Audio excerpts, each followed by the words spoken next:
Bonjour à toutes et à tous, aujourd'hui je vous retrouve pour une nouvelle vidéo, puisqu'aujourd'hui je vais vous faire la critique du dernier film de Gareth Edwards, le film Jurassic World Renaissance. C'est donc un film américain, comme je vous l'ai dit, réalisé par Gareth Edwards, qui a travaillé sur des projets comme Godzilla par exemple, ou encore sur un Star Wars, donc c'est dans des styles de films un peu similaires. Il s'agit du 7e volet de la série cinématographique Jurassic Park, inspirée de l'œuvre de Michael Crichton.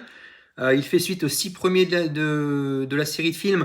Il est scénarisé une nouvelle fois par David Koepp, très important, qui avait été scénariste des 2 premiers Jurassic World. Donc le premier, donc Jurassic Park, l'original de 1993, et le second, Le Monde Perdu de 1997. Donc on sait tous les deux réalisés par Steven Spielberg. Comme les opus précédents, c'est Frank Marshall qui assure la production via sa société The Kennedy Marshall Company, alors que Steven Spielberg revient lui comme producteur délégué via Amblin Entertainment. Et il est alors précisé que le film lancerait une toute nouvelle intrigue sans les personnages des précédents opus, donc il repart d'une feuille vierge, c'est plutôt intéressant. L'action de Jurassic World Renaissance débute 5 ans après les événements qui ont précédé le film, donc le monde d'après, donc qui s'est déroulé en 2022, donc c'est comme si l'histoire de Renaissance se passait en 2027. Pour parler un petit peu du tournage, il a débuté il y a quasiment un an jour pour jour. Donc la première partie a eu lieu en Thaïlande. Ensuite, une autre partie a été tournée à Malte. Et enfin, la dernière partie s'est déroulée dans les studios au Royaume-Uni. Pour la musique, c'est l'immense Alexandre Desplat qui est aux manettes. Alors, c'est un des plus grands compositeurs actuels. Il a travaillé avec les plus grands. Il a travaillé notamment beaucoup avec Wes Anderson sur plusieurs films, sur The French Dispatch, sur Moonrise Kingdom, sur Asteroid City. Il a également beaucoup travaillé avec Guillermo del Toro. Et pour terminer, le film a un solide budget de 180 millions de dollars, donc c'est quand même très important. Côté casting, on va donc retrouver Scarlett Johansson, qui a d'ailleurs confié récemment qu'elle était une grande fan de la franchise. Donc c'est toujours cool de voir que l'actrice ou l'acteur choisi est très hypé par le projet. On va également retrouver Jonathan Bailey, ou encore la chanteuse Luna Blaze, ou encore Mahershala Ali. Et c'est vrai que je me suis un petit peu penché sur les critiques pour ce film. Elles sont très diverses. Elles peuvent être très positives. Par exemple, le film est lumineux et à ne pas rater pour certains. Et il peut cruellement manquer d'originalité, voire être un naufrage pour d'autres. Donc c'est le blockbuster de l'été, ce film. Il y a des critiques complètement diverses. Et on va le voir, c'est un film qui va être beaucoup axé sur la nostalgie et sur un retour aux sources. Parce que c'est vrai que si les premiers Jurassic Park, les originaux, sont mythiques, sont légendaires, on peut pas en dire autant pour les Jurassic World, pour la première trilogie, qui n'a pas fait l'unanimité, loin de là. Moi, j'avais bien aimé Fallen Kingdom, qui était sorti en 2018, je crois, qui était plutôt intéressant.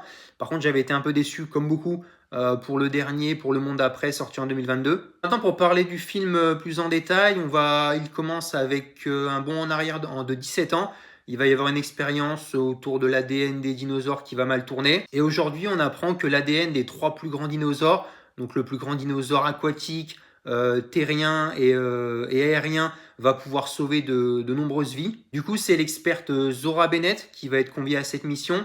Donc la mission de retrouver l'ADN des dinosaures pour pouvoir sauver des vies humaines. Il y a le capitaine Kincaid qui est également souhaité dans cette expédition. On sait que c'est une expédition qui va leur rapporter à tous beaucoup d'argent. Zora et son équipe vont croiser Ruben Delgado et ses enfants dont le bateau a chaviré. Et c'est vrai qu'au début, le film prend son temps. Je trouve que c'est un point assez positif. Il n'y a pas un emballement, un empressement tout de suite, donc c'est plutôt cool. L'ADN du premier dinosaure va être récupéré dans un segment aquatique après un rude combat. C'est d'ailleurs un environnement inexploité jusqu'à présent, l'univers aquatique. Des spinosaures vont alors attaquer le bateau pour protéger le mosasaure. Ils vont tous ensuite débarquer sur une île après avoir déploré quelques pertes. Et ils se mettent alors en quête et en chasse du titanosaure et du ptérosaure pour pouvoir obtenir leur ADN. J'ai bien aimé une petite réflexion de Loomis, Jonathan Bailey, qui explique qu'en fait les dinosaures sont plus intelligents que les humains parce qu'ils sont restés beaucoup plus longtemps sur Terre par rapport aux humains qui sont restés des milliers d'années alors que les dinosaures sont restés des millions d'années. J'ai bien aimé cette petite aparté. Ensuite, il y a toute l'histoire autour du petit dinosaure herbivore qui est tout mignon, qui est assez touchant avec la petite fille, qui est un fil conducteur pendant tout le film. Elle va d'ailleurs lui donner le nom de Dolores. Je trouvais que c'est pas révolutionnaire, mais je trouvais que c'était assez mignon. D'une manière générale, de toute façon, moi j'ai trouvé que les dinosaures étaient plutôt bien faits. que ce soit dans les combats ou quoi, ou esthétiquement, c'est plutôt bien fait. Les visuels sont d'une manière générale très sympas. De leur côté, Ruben et ses enfants vont faire face à un véritable T-Rex. Ils vont s'en sortir et lui échapper d'une fort belle manière. Et de leur côté, Zora et Loomis finissent par récupérer l'ADN qu'il leur faut. Le groupe va de nouveau se faire attaquer. Et l'hélicoptère de secours qui est venu les chercher de base va être détruit par un dinosaure qui a muté, qui est un mix entre un dinosaure et un alien. Ils vont tous parvenir à quitter l'île en bateau. Et la scène finale, ça va être Loomis avec Zora. Ils vont se dire, voilà, qu'est-ce qu'on fait du coup de cet ADN. Ils vont accepter de le partager à tout le monde pour que toutes les personnes qui en ont besoin et qui sont malades puissent s'en procurer, quitte à ne pas se faire d'argent. C'est ainsi que ce film se termine. Déjà, le film dure 2h13, je crois, ça passe très vite. Moi, alors, je suis un peu entre deux, entre les critiques que j'ai évoquées tout à l'heure. J'ai trouvé que le film est cool. Je l'ai trouvé mieux que le dernier Jurassic World.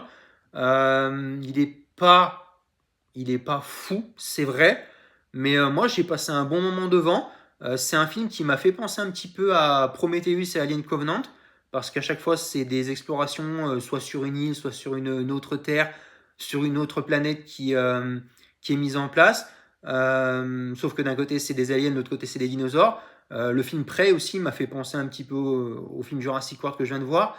Mais non, globalement, moi, c'est un film que j'ai trouvé très sympa, qui prend son temps au départ, comme je l'ai dit, des visuels très, très convenables, très intéressants. Donc, très bonne musique d'Alessandro Desplat. Donc, non, moi j'ai bien aimé, le casting fait le job. Et voilà, je trouvais que c'était plutôt un bon film. C'est le gros blockbuster de l'été, comme je l'ai dit. C'est pas le film de l'année, mais c'est très convenable. Voilà, je vais m'arrêter là pour cette critique. Dites-moi dans les commentaires si vous le souhaitez ce que vous en avez pensé de ce film. Et moi, je vous dis à bientôt pour une prochaine vidéo.